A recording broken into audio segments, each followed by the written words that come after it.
this is our first day of class. You know, last week we just had the short little introduction out there, and I'm starting this first class with a raging headache, so I'm probably not going to go anywhere near my normal 75 minutes or to an hour. It's that there.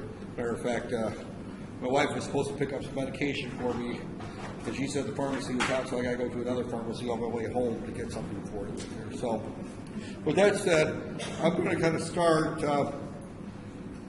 this particular class, as I mentioned in the introduction, is being still put together right there. I'm still in the process of organizing what's going to go into this class out there. In the infinite wisdom, when the course was, when the program was put together, everyone said there needed to be a course in animation and or automation and robotics out there, which is a good idea, but no one thought about what was going to go into the course right there. And they didn't have anybody to teach the class, and I got Dr. Wilk taught it the first time, and she felt like she shouldn't be teaching the course. She didn't feel comfortable with the material, and she kind of asked me last semester if I would take it on just before the semester started. I agreed without a plan, and my plan is slowly coming around up there. So, okay, with that said, I'm just going to go through the first set of slides that I kind of hodgepodge from different sources right there. And I will put these slides up like I normally do on Facebook. I think I've already made the Facebook page for this class out there, so just ask to be added to the Facebook page. I guess it's a group, right? Out there. Be sure you ask to be added to the group for September 2016. I think someone asked to be added to the group for 2015 in one of my other classes out there. And what you'll get is last semester's lectures out there. And I know in this class they will be drastically different. In microcontrollers, microprocessors, they haven't changed much from last year to this year because they were pretty well developed beforehand. I think. So I gave my phone number that there. Everyone seems to ask for it. I get WhatsApp messages. I try to respond back to them. I put my phone in a do not disturb mode about 10 o'clock at night till 8 in the morning. So if you text me or whatever at night, I may not hear it out there. I'm off duty when I leave here, and I hate to say it, but I'm not. My job isn't important enough that I need to be on call 24 hours a day out there. You know, I love students, but I'm not. I don't have to entertain you at 3 in the morning if you're having trouble with your homework out there. It'll wait till the next day out there. So I have to point that out because I have had some students get upset when I didn't respond to their email messages at 1, 2 in the morning out there. And of course, I just kind of laugh at them out there. I don't, I didn't argue with them. Okay, I'm going to, this is kind of one of these things here. This is kind of the contents of the first lecture. Depending on how my throat is, and as you can I don't know if anybody here, I can hear my throat's kind of getting a little hoarse up there. But we'll kind of go through a little bit of the history of robotics. The history covered in these slides, as I said, put together, kind of miss out some of the key facts that there, and I'll kind of point out there. Robotics applications that there. Now, they tend to talk about robotics more in this set of slides than the other topic, which we'll talk about later in the semester, and that's factory automation. The two subjects are very tightly intertwined, but they are different.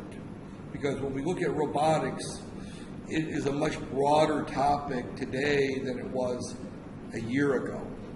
Because robotics includes everything from robotic cars and drones and self-flying vehicles, that there are self-driving vehicles, which were not even heard of 5 years ago, right there.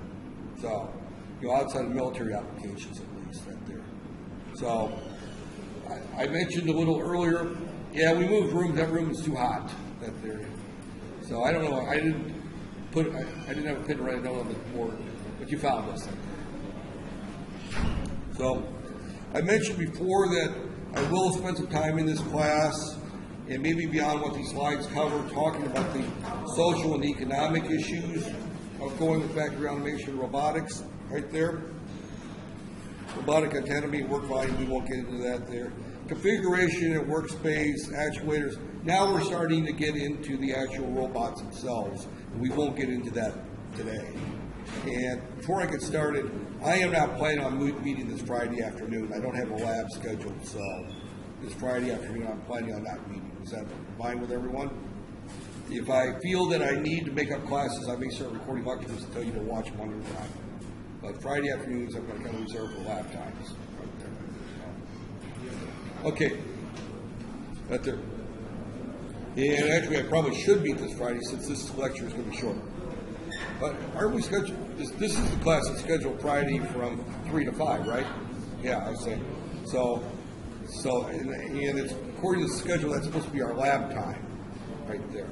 So, I am not going to necessarily meet every Friday right there, because I know you're going to be skipping a lot of Fridays. Right there.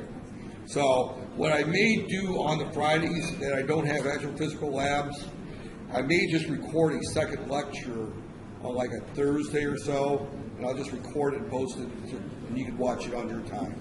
Right there. So, right there. And of course that puts the emphasis on you to watch the lectures, because I'm going to go through the next lecture as if you watched the lecture. So come the following Tuesday, if you hadn't watched the lecture I posted before Friday, then you're going to, you might fall behind. So that's it. Okay, that's it. The word robot's been around since the 1920s. It was in a play. A dramatist or a playwright used the term robot to refer to perfect, tireless worker performing manual labor jobs for human beings. In other words, the perfect robot, the idea of the robot was it was to replace a person. That there. Now, robots have been around since way before 1921. The first human job replaced by a robot, and it wasn't, you wouldn't call it a robot today, but by automation, was actually the piano player. In the 1800s, in old western bars in the U.S., they had what they called a player piano, which was basically the music was on a roll of paper out there, and you would wind it up, and the paper would go through, and whenever there was a hole, it would play a note out there, and they would put songs on these rolls of paper. And the player piano was the first job eliminated by automation, right there. So look up there. And of course, one of the reasons they did that is because these old bars in the American West, and I assume here no one's been to the American West other than myself. I've spent enough time in Texas and Arizona and Oklahoma, some of these small western towns out there, and they weren't very safe places for piano players or people to work at, because everyone talks about Americans having guns all over the place now. Back then, everybody had a gun on them out there. And in bars where they had the player pianos, you also had alcohol mixed with firearms. And if you want to talk about a really bad combination, it's really a brain damage combination, is you mix alcohol with a bunch of people carrying firearms out there. And then you throw in there gambling and playing cards at the same time, and people cheating. You had a lot of gunfights in these particular taverns out there, saloons out there. So people didn't want to work there playing the piano, so they replaced the piano with an automated piano player that if you shot it, he just went out and bought another piece and replaced it, right? Out there. So it was hard to replace people, out there, especially people who could play the piano good, and people who play the piano good who were stupid enough to play in a Western saloon out there. Others out there. But the term robot came around in a play, Universal Robots, and the idea is that it performed manual labor for human beings out there. Isaac Asimov, who is a writer, science fiction writer and scientist, he used the term robotics out there in his science fiction story. So in the 1940s, you started seeing robots show up in science fiction, cartoons, comic books, TV movies. So you started seeing the term robotics. robots did not exist in the 1940s as we know it today, right there. But they're the imagination of science fiction. You know, I remember growing up, and we had a cartoon in the Sunday paper called Dick Tracy. And I'm sure no one's ever heard of Dick Tracy, but Dick Tracy was a policeman that there in the future, and he had a talking watch, his telephone was in his watch. Total science fiction. He never believed it was ever going to happen, right? That there. There's a movie called, a TV series back in the 1960s called Star Trek, which some of you have seen the remakes of that. You probably haven't watched any of the original Star Treks unless they've been shown. But they talk about the communicator device that there. Everybody was so impressed with this communicator. And lo and behold, 50 years later, 40 years later, this communicator looks just like an old flip phone right there. So a lot of things that were science fiction back in the 1930s, 1940s are real today out there. So science fiction tends to predict the future. And I'm not a science fiction fan. I've got friends of mine that love science fiction books out there. And they keep pointing out to me that science fiction has predicted the future in many, many ways out there.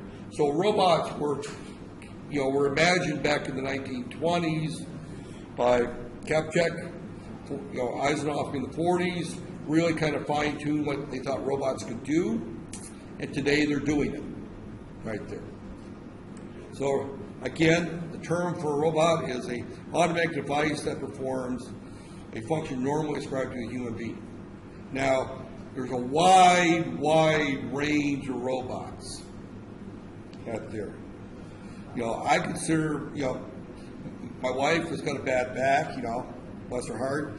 She loved to vacuum the floor, but with a bad back. Yeah, we're hiding from you, by the way. You weren't supposed to find us out there. But since you did, come on in out there. But, so she doesn't vacuum the floor by hand. She bought a device called the iRobot right there. And what it is, it's a little device that you put on the floor, you push a button, and it goes and it maps the floor, the room or the house, wherever range out there, and it vacuums the floor right there. And then there's another version that will vacuum the floor and then mop the floor for you right there. So, but again, this is an automatic device that performs a function ascribed to a human being. It's a robot by this definition. It doesn't have two arms, walks around like this, and talks to you right there. There's an old TV show from the 1970s called Lost in Space, where the robot had two arms and would swing around and say, danger, danger, danger, whatever. It senses up there. It doesn't do that. All it does is just go around and vacuum the floor, or whatever gets stuck, it beeps at you. Right there. So automation refers to a mode of operation in which the machine is capable of working without human intervention. So we've got two terms. A robot is a piece of equipment that does something that you would normally pay a person to do or have a person do. Automation is a process. You're changing the process to eliminate the person doing it. Now, automations will quite often require robots. I can have an automated car painting machine. A car comes on an assembly line, a sensor senses where the car is, it reads the barcode, it says this is a Proton Dua, or not Proton Perdua, but a Perdua MyV. It's supposed to be silver, so the silver paint gun comes and starts painting it right there, and then the assembly line may turn it around the other way to get to the other side, it may flip it around to get to various spots up there, and then the paint gun goes back. Next car comes along, this is supposed to be a red also right there. So it's going to then change the program, that there. But the automation means that I don't have a person telling the piece of equipment that there. But I need the robot. The robot's there. You can have automation without robots where you have the assembly line come down and then people put the tires on the car.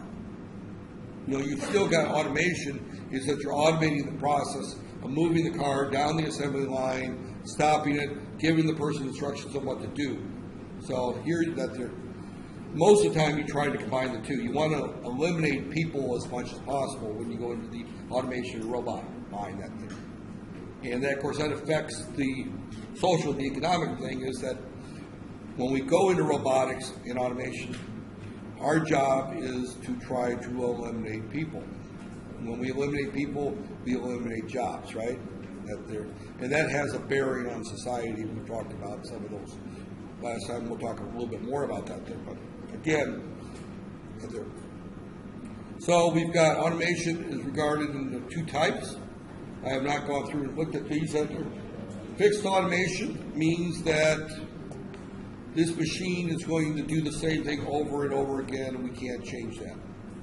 Henry Ford, when he first developed the first automated automobile factory in the 1920s, I think it was the 1920s. I wasn't around yet. My grandparents passed away, so I can't ask them. But I think it was the 1920s when Ford came out with the Model T car, right there. And he used to say that you could have a Model T in any color you wanted but black, or as long as it was black. It only came in black, right there. He had very fixed automation. He could not change colors on his factory there. He could not make two different cars. He could make this car with air conditioning, this car without air conditioning. Although this was 1920 in the U.S., nobody had air conditioning out there. But again, it's like the MyV here. I can have a MyV that has the GPS system in it, the next one doesn't. I can have a MyV that's got a 4-speed automatic transmission in it. I can have a MyV with a 4-speed manual transmission. I can have one with a 5-speed manual transmission. I can have all kinds of variations of this particular MyV. I can have a silver one, I can have a yellow one, I can have a purple one, I can have a red one. That's flexible automation. If it's coming off the same line and the little barcode or whatever sensor tells the machine what type of configuration it's going to have. In an ideal flexible automation system, you can change products mid-line. In other words, my paint line will take a Axia, a MyV, and an ALSA, all on the same line, and the robot knows what to do, along with the automation equipment, knows what to do with a Axia. It has a particular type of paint pattern. It has a particular type of bolt pattern for bolting in the seats. It has a particular type of glass it needs for the windows, so it will get the right windows to put into the Axia. Because bad things happen if you try to squeeze the window for a ALSA into an Axia frame, right? The ALSA is a little bit bigger. It won't fit right there. So you end up with glass on your factory floor and not a functioning car when it's done. So flexible automation needs to know to get the right parts, the right patterns, the right tooling. All of that has to change on the fly right there. So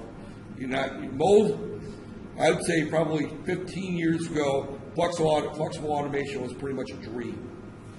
You really didn't have much of that. I remember even, like I said, 15 years ago, which was a long time to you. To me, it's not that long ago. 15 years ago was like yesterday out there. So not quite like yesterday. But regardless, I remember having friends that worked at General Motors out there. The city that I lived in, we had a big General Motors truck plant that was like maybe 8 to 10 kilometers from my house right there. And this plant was probably about 3 times the size of UniKL. BMI here. It was a big plant, huge plant. And every year, around January, December, it was always around the Christmas holiday season, they would shut the plant down completely for a month. And the reason they shut the plant down was to retool for next year's production. They would quit producing the 2016 model year.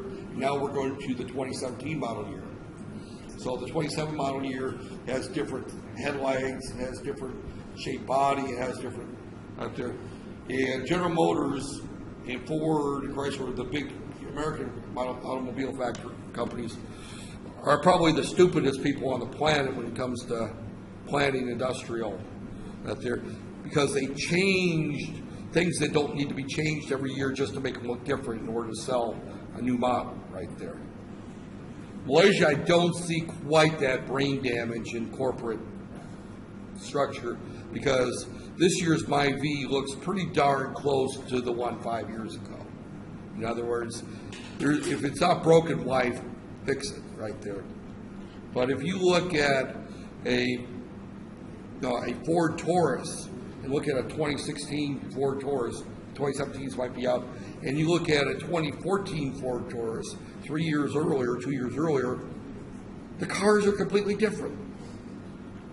They may look similar. You might tell that they're the same companies, but you know, one of them may have round headlights, one has square headlights, and all the differences make no bearing on whether or not the car is any better.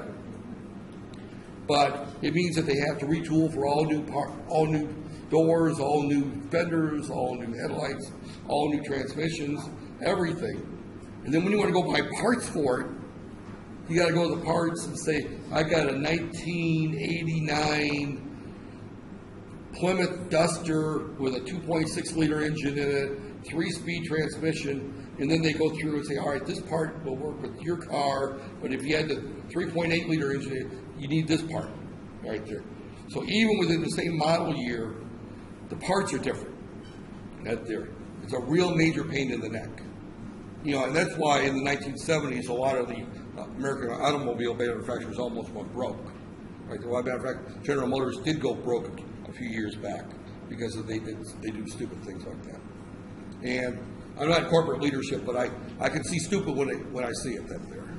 And changing model year, changing body styles just for the sake of change doesn't make sense when you're dealing with things like cars. But Apple Computer does it. Apple phones do it every year, right? They have to have a new model every year, right, in order to sell new phones. And the differences between the iPhone 7 and the iPhone 6 are so minor in most cases that it doesn't make any difference. But people still queue for hours to buy them, right? Out there. Do they have? They don't have Apple stores here in Malaysia, do they? I haven't seen one. I know at Stopock they've got that. Stopock Central they got the app. They got that one iMac store or whatever. That's at an official Apple store, right there. Because in the States they got the Apple store that Apple owns, and people will. The morning that they're going to release the new phone, they will start at 4 o'clock the previous day, standing in line to make sure that they get the new phone the next day. Right there. And actually, my stepson at the time, he convinced me to stand in line like that one time to buy I think it was one of the PlayStations or Xboxes. You know, people will queue for 12, 14, 16 hours just to buy the newest gadget. Right there. You know, maybe I'm old, I don't understand that. Right there. So, but regardless, I did it once. He was working for a company called Best Buy. They sold Xboxes. He made me queue up at the other Xbox. He went and stood in the line at one Best Buy to get the Xbox or whatever it was out there. And then he had to leave to go to work at the other Best Buy to sell them. There, but he couldn't buy one from where he sold it from. Out there. Okay. Fixed automation used when the volume is very high. Out there. Appropriate design, specialized equipment. Out there. Again, they're highlighting one of the key things there when we go into automation is if you're going to be doing fixed automation and you're going to be designing specialized equipment, you better make darn good and sure that you're going to sell enough to make it worth the investment. It doesn't make sense for Apple to invest billions and billions of ringgits in designing the new iPhone 8 unless they were sure that they were going to sell enough of it to recoup their investment. Now, if you're building something like an automobile right there, and you're designing a production line to make these automobiles, you better hope that you're going to sell a lot of these automobiles. There's been some mistakes over the years and I think a couple of them probably have been found here in Malaysia, but I can't quote them, so I won't mention them. But some of the early years when Proton was in business, they invested a lot of money and didn't sell a lot of cars. They lost a lot of money on their investment.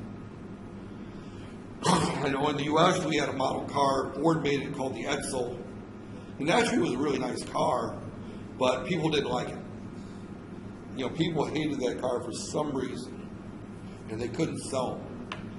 And my dad actually had one. He was one of these types that if nobody liked it, he could get it cheap, he'd take it right there. So he had the Edsel, and I actually liked the car, but again, but for the automobile industry, highly integrated transfer lines to perform machine operation on the engine transmission components. Again, this equipment is expensive to make.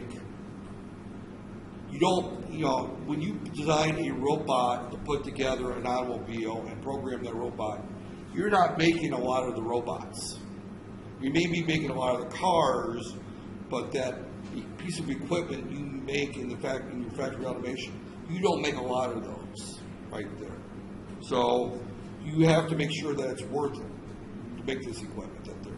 So when you go into fixed automation, flexible means that you can change it quickly. Now, flexible automation usually isn't as fast as fixed automation. Fixed automation, you have pieces of equipment that are designed to make one model car, paint one model car. What, our air conditioner shut off on us? That there? That's not necessarily good news. Well, it's after 5 o'clock. They may have gone through and shut them down in the building. That there. Well, we'll go until it gets warm, okay?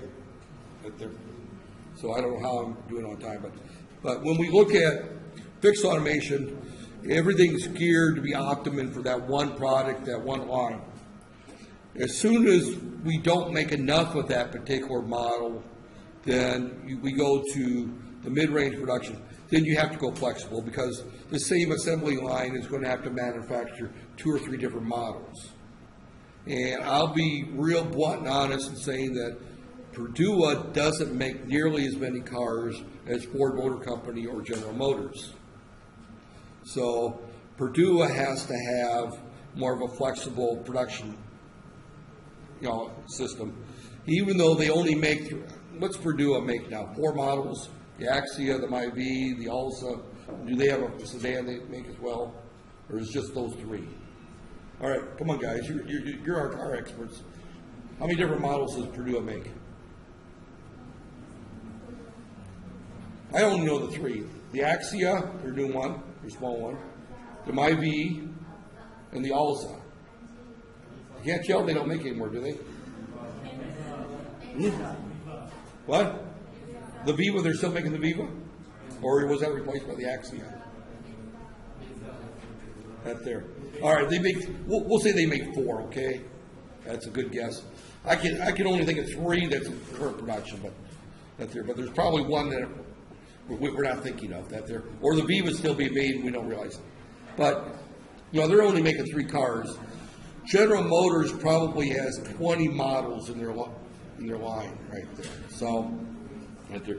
But General Motors also sells probably 20 million cars a year.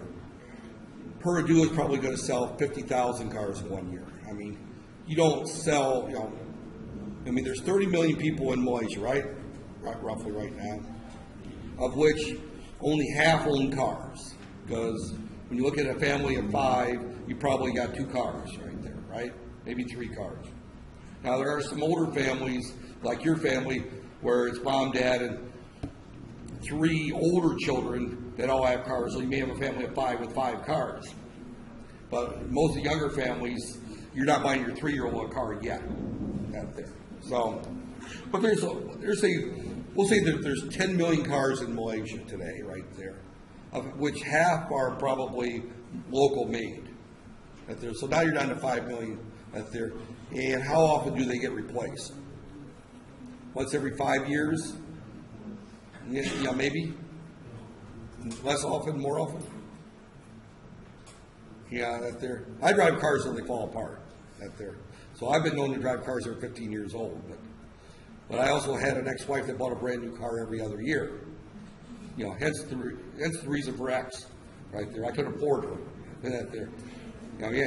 It wasn't I couldn't afford her car. I couldn't afford her with these bad buying habits, that there. But she had to buy a brand new car every 2 years, right there. So, but the average person doesn't buy a brand new car every 2 years.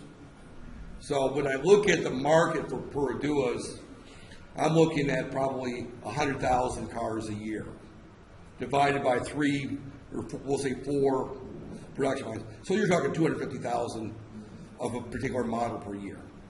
So that's a lot of cars, 250,000. And I'm probably guessing on the high side, but it's not enough to invest in super high, expensive fixed automation equipment out there, except for the fact that that equipment's gotten much cheaper out there. So again, we look at, this was a big term back in the 80s, 90s, SIM, computer integrated manufacturing. It's still the manufacturing where a lot of things are going, where the computer, and it's starting to get warm now, isn't it? Right there. So, okay. So, again, we're looking at the history here. This history is a very big holes in it. It goes from 1701 to 1971. We skipped 2071 years, 2071 years, but I said that the first human job that was replaced was the player piano, right? The piano player. The first robot, according to this slide, and I believe it, is the little musical dolls that you wind up with a spring that would play music. The player piano, of course, was a much larger version of the same thing. In 70, that they came up with this small electrically robot arm that could do some basic things. 79, you came up with the first industrial style robot right there. So again, the scar that there, and of course this particular author that I selected from, they talk a little bit more about the Japanese. General Motors was actually a big player in a lot of this right there, because again, it shouldn't surprise you that the car manufacturers were the first ones to invest heavily in the industrial automation right there. And the electronics industry also invests very heavily in industrial automation for different reasons. The car manufacturers, simply because car parts are heavy and paying people to lift engines up and put them in cars by pulling cranks is hard, tedious work. And plus, with unions, auto workers in the U.S. were getting paid a lot more money than they were worth. So they wanted to remove that there. Okay, I'm going to, so again, and again, we look at social-economic issues. In the social area, what are the main things? How will the labor be affected by robots? How many workers are likely to be displaced? That's a key phrase that you're going to displace workers. The next one is the impacts on professional and semi-professional work who are employed. Now, you get a different workforce when you have an automated plant than you have an unautomated plant.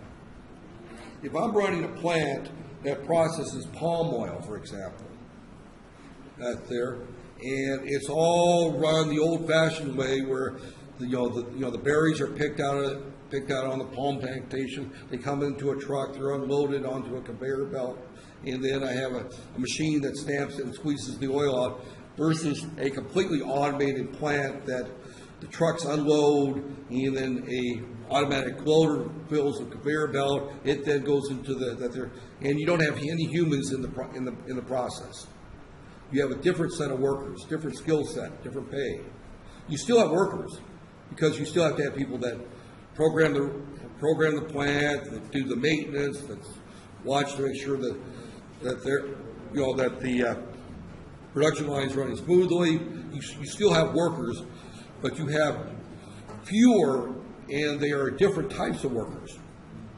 Now, when you look at, and we'll get into this, after the person you stole this from used Malaysia as an example, but it's an appropriate example But when you look at the type of worker that Malaysia wants to develop and the type of industry they want to develop as a country, they want to get away from the low-cost worker, right? You don't want your population doing jobs that are worth 600 ringgits a month. Because to be honest, somebody working in a palm oil production plant that's completely unautomated, and their job is simply to squeeze berries or take a shovel and shovel things onto a conveyor belt, they're not giving you more than 800 ringgits a month worth of work. That, as far as profitability goes. And when you pay somebody to do a job, you pay them not because you like them and you want to help them feed their family. You pay them because you think that they're going to produce more economic wealth than you're paying them. So if I pick this gentleman here and I'm going to give him 1,000 ringgits a month to sell hamburgers in front of my house for me, well, I should watch TV and have my hamburger stall make me wealthy. And he's only making 800 ringgits a month selling hamburgers, but I got to give him 1,000. I lose 200 ringgits a month. How long is he going to be working for me? Not very long, right? After like the second or third month, and I have to reach my wallet and give him an extra 200 ringgits for the month's work. He's going to be gone. Not that I don't like you. It's just that I paid you to make me money. But on the other hand, if I paid you 1,000 ringgits to sell burgers on my behalf, and you're selling 2,000 burgers worth of burgers a month and making 1,000, 1,300 ringgits profitability, I pay you 1,000 and I put 300 in my pocket, we're both happy.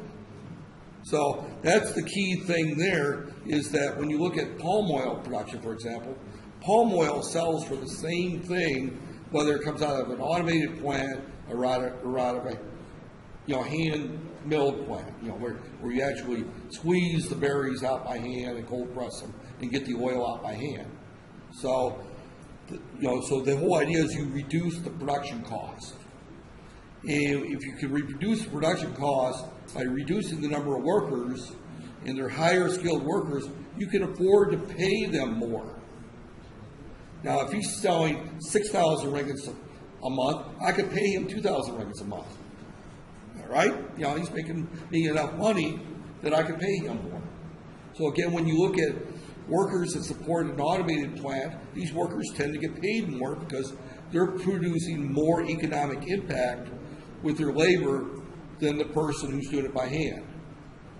It's just like the person who's digging a hole. If he's out there with a shovel digging holes, he can only dig the hole so fast. But you give him a bobcat or a scoop shovel, he can dig those holes pretty quick. So again, when you look at using machinery to speed up the process, so again, that's what you look at, is when you put robotics in, put automation in there, you may reduce the number of workers, but you're increasing the value of the workers out there. And if you want to go to a high-income society, which I've heard for 5-10 years since I've been around Malaysia, you probably heard that term since you've been old enough to follow politics, right? High-income society, you know what I mean by high-income society? Workers are paid more, the prices are a little higher in respect. If you're going to go to a high-income society, you have to have workers that are high value. And high-value workers are ones that utilize automation, robotics, to get more production out of the same worker. Again, same thing. In the U.S., we have strawberry patches. Miles and miles and miles of strawberries. And we have equipment that can go in there and pick those strawberries by machine, but it's very expensive. Or we go down to, the U.S. goes down to Mexico and hires a lot of migrant workers, and we pay them almost nothing, and they come pick the strawberries by hand. Well, you got the same thing. The migrant workers bring in problems, right? Social problems. So, as you automate and you get rid of these low-paid, undesirable jobs, you eliminate the need to bring in, and nothing against Indonesians or Bangladeshis or any other country, to bring in these foreign workers that, that are uneducated, low-paid, and do jobs that, you don't want to do. So you replace those jobs with that there. So again, we come back to the next question is, what type of retraining education is required to upgrade the workforce to move away from a labor-intensive society to automation intensive society. You are right here part of that process. You know, the reason you're in this classroom learning engineering is because you're part of the next generation that needs to support this automation in the plants right there. You know, I'm not going to tell you everything you need to know to do that, but you are going to have the basic skill set to where you can learn how to do that there. And the needs, you need the mathematics, you need the physics, you need the engineering skills in order to do that there. So again, the next question, this is all that there. You know, this is a big problem right here, and I left this one in, and I left it in simply because it reinforces everything else I've said right here. Is, will foreign investors still choose Malaysia as cheap labor will not be needed when factories are run by robots? Malaysia 20 years ago, when I came to Malaysia 20 years ago the first time, Malaysia's big selling point to the world was that it had cheap labor. That was its big selling point. You had a lot of fabric stores that made shirts and pants and textiles around the Batu Pahat area. Around Malacca, you had a lot of wood furniture stores that made furniture out of rubber wood. But all this was all handmade with very low-cost workers. Well, two things have happened. One thing, and it's affecting the economy greatly, and we're in the middle of a very serious transition. And I'm old, it doesn't affect me but you're young and it affects you a lot.